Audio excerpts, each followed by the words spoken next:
Let's take you straight away to Cape Town, where my colleagues Bongiwe, Zwane and Vuyo, Mvoko are standing by. And I guess let's start with the doors closing. I guess people will no longer have a chance to view his body lying in state. Well, from a very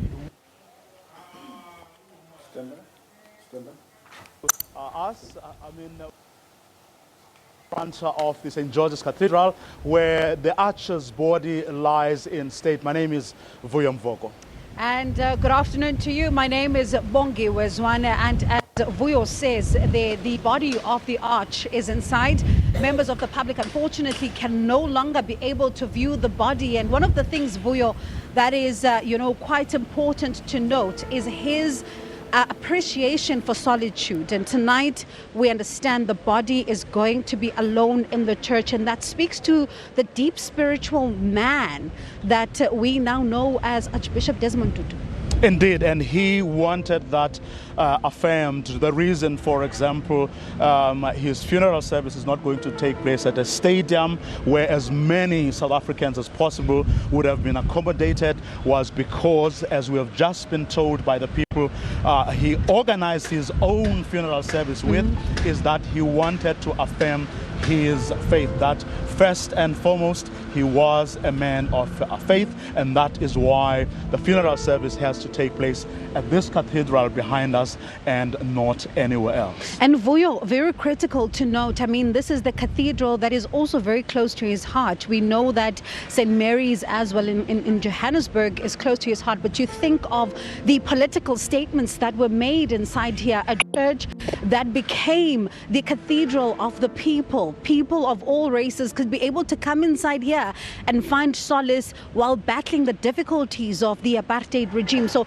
you can imagine him, his body, his remains right there inside. And, one really thinks about the moment right now that the family is probably thinking about, and his wife also having her own moments with him. You can just only imagine what is going through their minds right now. It's part of that very rich South African history, which was controversial. Just as the Arch himself was a very controversial man. You will recall that in both these cathedrals and elsewhere, of course, often there were protests. People standing in front of these churches saying politics and religion do not mix. That Desmond Tutu was a terrorist more than he was a priest. All of that, of course, part of this man's history, but of course also part of our own country's history. And one of the conversations we're going to be having tonight is with a man that has known him for 46 years, a friend, Reverend Peter Story, who's going to be talking to us about that very story as well, around him being labeled a terrorist. But also interesting, Vuyo, is that the Reverend himself at some point was not very convinced around the issues of sanctions. So it's going to be really an interesting conversation that looks at this, the character of who some have described as a bit complicated. But let's then bring in our colleague Lula, who is standing by, who's been watching developments throughout the week. Yeah, over the past what people who came were the things that they were saying, how they felt about the arch, the tributes that they paid to him. There is no one more qualified than Lulama to just take us through the week very briefly, the things she said, she heard, and of course what she saw. Lulama? Yes, thank you, Vuyo. Yeah, we are here. We are outside the St. George's Cathedral. The weather has changed dramatically. It's windy, very windy, it's blowing. We were supposed to be standing next to these flowers or these wreaths that the South Africans have given the arch, and read some of the messages so that people can know what they contain. But unfortunately, the security is saying it is dangerous for us to be standing next to these flowers. We must rather be standing here far away from them. They are saying that they can't allow us to come closer because it is too risky. Branches and leaves from these trees are falling, and they can be dangerous to us. Vuyo.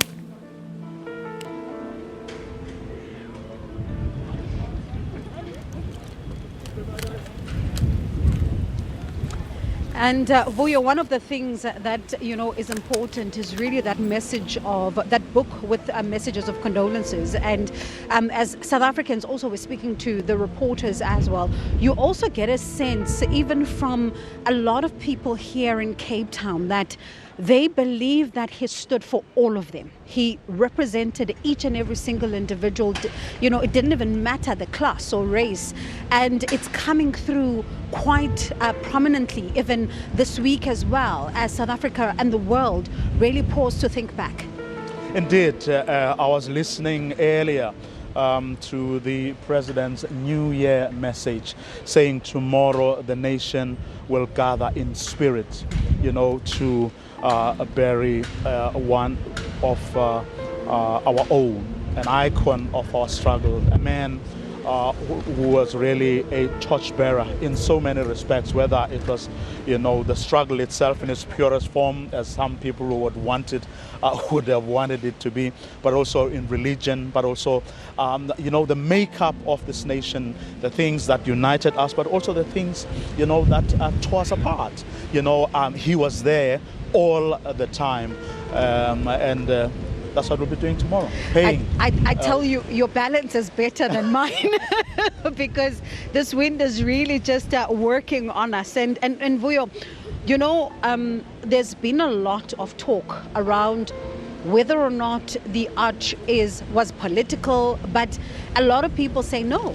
He was actually a man who believed in social justice. He used the church to really advance a very important agenda. And Samgele, one of the things that has really come out is the fact that, when you look back at his life, he was really not shy to make his views known, be it within the apartheid government and even post-democratic, South Africa. Yes, indeed, Bongiwe. Archbishop Desmond Tutu Emeritus was a man who spoke truth to power, in the words of Dr. Reverend Alan Busaka, who is also expected to be a part of the mourners who did speak in that intimate session of the Tutu and Leah Legacy Foundation yesterday evening. Speaking of the legacy of Archbishop Desmond Tutu, you saw those vigils of the arch. In many instances, this church here, the St. George's Cathedral Church, this is where the bishop, Reverend, that would be Desmond Tutu, he would start a lot of his marches from this St. George's Cathedral Church with the United Democratic Front. To remember those marches, he would lead alongside people like Alan Busaka, alongside people like Cheryl Carolus, who was a former Deputy General Secretary of the United Democratic Front. So it does speak about the legacy of Archbishop Desmond Tutu. Remember also that committee that was set up to welcome former President Nelson Mandela when he was released from Robben Island and Pollsmoor Prison, with the United Democratic Front leadership being at the forefront of that march. Remember the march that Archbishop Desmond Tutu had with Mama Winnie Madikizela Mandela alongside him and the rest of the UDF leadership at the time when they were marching through the streets of Cape Town. But remember Archbishop Desmond Tutu with Alan Busaka going to areas such as Hammanskraal when the Group Areas Act was still in place of that apartheid regime, and him being in protest of the apartheid government when he resigned as a teacher due to the inferior education, the Bantu education that was being offered to the indigenous people of South Africa. So it tells you of the type of caliber and the man that he is. You'd remember when he stood up to the administration of former President Jacob Gedaihlekisa Zuma when they were refusing to give the Dalai Lama a visa into the country, saying, "Hey, Mr. Zuma, I am warning you. Those were the words of Archbishop, saying that that particular administration did not represent him and were embarked on representing their own needs as opposed to the needs of the people of the Republic of South Africa. So he was very fearless. He was not afraid to speak truth to power. Whichever administration, whichever political party was not doing wrong, it was not doing right. Just go back, Bongiwe and Vuyo, to the address by the former UDF General Secretary and the former High Commissioner, Cheryl Corollis, when she was speaking at the memorial service organized by the city of Cape Town.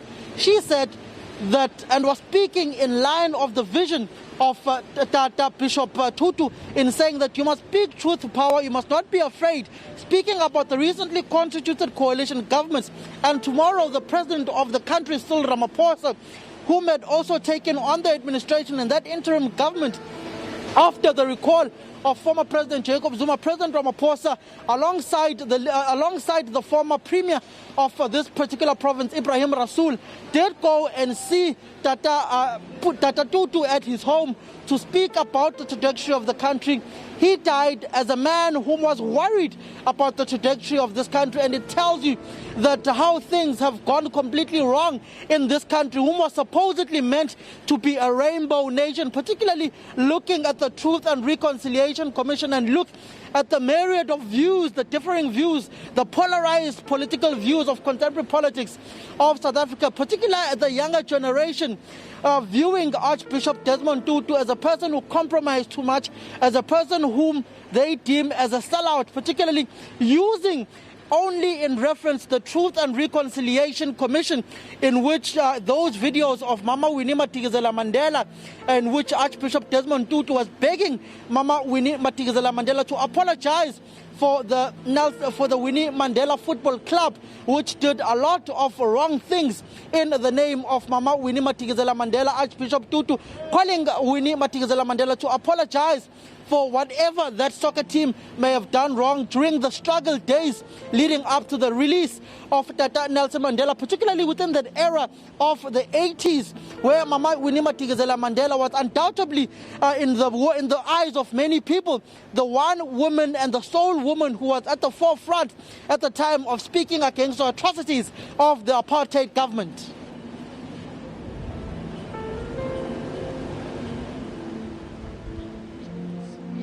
And Samgele, they're just taking us through the importance of this moment. Now, another person who really walked the journey with the arch is Reverend Peter Story. To a lot of you, he may not be a stranger. You think back to the time when he was the South African Council of Churches president, and this was at the time when Archbishop Emeritus Desmond Tutu was the General Secretary of the organization Vuyo. In fact, Bonge, he's the one who nominated Desmond Tutu for the position of General Secretary. And Reverend, one of the things that this week was quite really a moment to behold, and that got a lot of people thinking, reflecting and talking, has been the moment when we saw the coffin. It spoke to simplicity, yet it made such a powerful statement. Absolutely. I think one of the things that has come through the entire experience of these days is that we're dealing with somebody here who was utterly consistent. He walked the talk. His actions reflected his beliefs and his declarations. It was all seamless. There was no gap between behavior and profession and practice, for instance. And Desmond Tutu has been concerned all his ministry for the poor. And so it seems to me, and he followed a poor carpenter, you know, who had no small change. I mean, when they asked Jesus about Caesar, he said, has anybody got some money? And he showed them a coin. He didn't have it in his pocket. So there's something about this which is very consistent. And I do believe that very simple coffin also sends a very, as you say, powerful statement to our nation, where often we put an absurd emphasis on having a flashy funeral. Look, the person's gone by then, it's too late. And that's just showing off. And I think he wanted to go on his last journey in as humbly as his master went. Well, is it also not a function, Reverend, of the fact that at least he, unlike many other people, had the opportunity to have a say in, how his own funeral should be conducted? I would have been very surprised if Desmond did not have a say in well, he every, did. We are told on the record, absolutely. That he did. And I want to say, I think somebody up there is having a say, because it's almost biblical. When the prophet Ezekiel went to heaven, there was a mighty wind, and we have a mighty gale here today. So maybe that's a sign also of the departure of a great, great prophet. Well, speaking of gale winds, he caused a lot in his lifetime, didn't he? He did indeed. Yes, Desmond was, again, consistent. When he believed something, he believed in declaring it. He didn't dress it up nicely. He didn't compromise it. He didn't say it to one and then a different thing to another. And I think we live in a world of fake news, of incredibly hypocritical politicians and leaders, and frankly, a lot of hypocritical people claiming to be prophets and apostles and bishops and all those things. I'm not too proud of being a bishop anymore, because you get them by the hundred in this country now. They declare themselves. So. And Bishop, on that note, I'm going to ask us just to pause for a second as we take a breather, but I want us to really talk more about that incident that you had with him in Venda, when, many incidents where your life was threatened. But Vuyo, for now, we're just going to take a quick breather, and when we come back, we'll continue our conversation with the Reverend. Now, Francis, it's of course going to be a conversation that is going to continue throughout today and tomorrow as well, and I'm sure you do have some of the guests that are also going to be reflecting on the life of the Arch. Yes, indeed. Let's continue that conversation, because as South Africa is ushering in a new year, we will also be saying adieu to one of its most famous and outspoken citizens. And of course, as Vuyo and Bongiwe have said, we will bring you the state funeral of Archbishop Desmond Tutu. We'll bring those proceedings to you live tomorrow from St. George's Cathedral in Cape Town. Tonight, we're remembering the life and times of Tutu, fondly known as the Arch. And I'm joined by political historian Professor Somadoda Fikeni, the President appointing Fikeni for a first 5-year term as Office of the Commissioner of the Public Service Commission this year. Fikeni, thank you for being with us. We used to talk to you as an analyst, only now you're out there trying to make a difference and looking at where South Africa is going in terms of public service. Let's start there. It's huge. But how would you describe the contribution of Desmond Tutu to South African society? Well, it's quite monumental in terms of the liberation struggle, in terms of the politics of the church, and where it stands in terms of social justice. And he also made a contribution during the transition of our democracy and globally in many peace missions. But we'll also miss out on some of his writings that he made and documented his philosophy of life, and he's been quite consistent in terms of the values he believed in. You go back to the 60s, the 70s, when the issue of liberation theology was pushed and church itself became right center in terms of contributing to the liberation struggle, even at the times when liberation forces seemed to be pushed into exile, pushed into the other margins of society. Church was there to complement what they were doing, and Archbishop Tutu was one of the key figures in that particular, struggle. And we will always remember him during the transition as the head of Truth and Reconciliation Commission. And he was the first one to say that particular mission is an unfinished business, to the extent that many of the things that were proposed were never implemented. I was going to ask you about that because that was an attempt to heal the wounds of apartheid, and many would say those wounds are still gaping. There's really been mixed success. But he could only go so far as head of the TRC and recommend prosecutions. Do you think he went as far as he could? I think he went as far as he could. Of course, no commission that exists for 2 years can ever be perfect in its execution or comprehensiveness. But I would say that the recommended implementation of such truth and reconciliation program, as well as the compensation of some of the victims not being implemented, really is what let down the truth and reconciliation in the process, because it was merely a beginning. And of course, the larger part of such reconciliation ought to have been a fair society, redistributive justice in terms of land, in terms of spatial, arrangement. Right now, we still have apartheid and colonial geography in many ways. So he tried his part, but it was not for him to complete the race. Just like the Mandelas, they started the journey, and along the way, the journey seemed to be sliding away, and we need to recover it. Yeah. How do we process what he said, though? He was often outspoken publicly. He spoke about apartheid leaders, and then afterwards he spoke about post-apartheid leaders. He even said that he would not accept a state funeral if the former president Zuma was in charge. And of course, there's been a thawing of relations. So now we have this state funeral with Cyril Ramaphosa being president. However, those who knew him even said when he was out of the public eye, he expressed concern, huge concern at where South Africa was going. What do we do with those concerns now?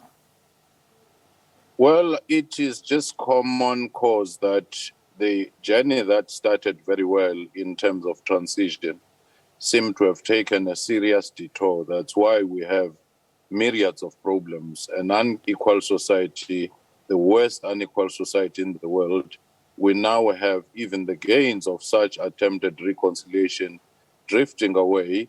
What ought to be done now is to appreciate that a crisis, and a deep crisis we're in, is the best opportunity for many societies to press a reset button and begin to retrace our way back to the highway of transition and giving full meaning to our liberation process, rather than the detour that we've taken where corruption, gender-based violence, where, the weaknesses of the state, as well as the general demobilization of civil society, and the decay, literally the socio-economic decay in many ways, ought to be sorted out. Political problems out there ought to be sorted out.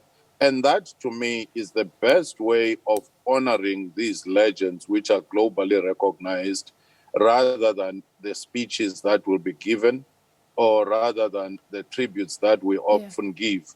But to say, how do we give real meaning in material terms for those who are still suffering the injustices of today and yesterday? Yeah, and often the word used in relation to Archbishop Desmond Tutu is integrity. Integrity being the same at home and the same in public, and that's often not used about current leaders. Thank you very much, political historian Somadoda Fikeni, and of course the conversation continues tonight.